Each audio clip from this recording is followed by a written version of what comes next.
Le COS a donc ouvert, y compris évidemment l'aire de service, reportage de Mathieu Chanvillard. Construite en à peine 7 mois, elle est l'unique aire de service du tracé. On y retrouve plusieurs opérateurs, une station-service et une supérette Leclerc, un point de vente Poulaillon et un restaurant avec service à table complétera l'offre mi-janvier. Le démarrage s'est très bien passé, en douceur, avec une équipe qui est toute nouvelle, donc qui a pu se mettre en place au fur et à mesure. Donc là, l'activité commence vraiment à bien démarrer.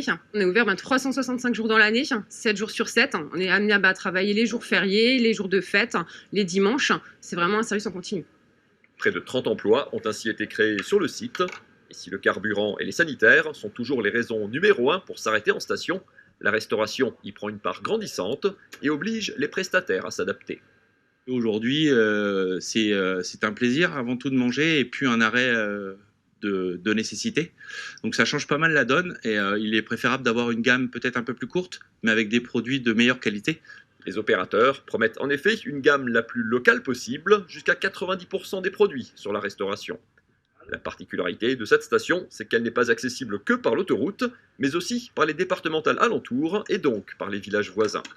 Et sur ces premiers jours, la moitié de la clientèle semble être ainsi locale, intéressée par la boulangerie et la boutique.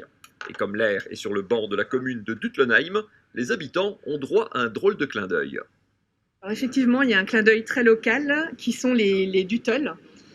On a eu la chance d'avoir la visite du maire le premier jour de l'ouverture et je lui ai posé la question, je voulais savoir comment s'appelaient les habitants de Duttlenheim et en même temps il m'a expliqué ce que voulait dire Duttlenheim.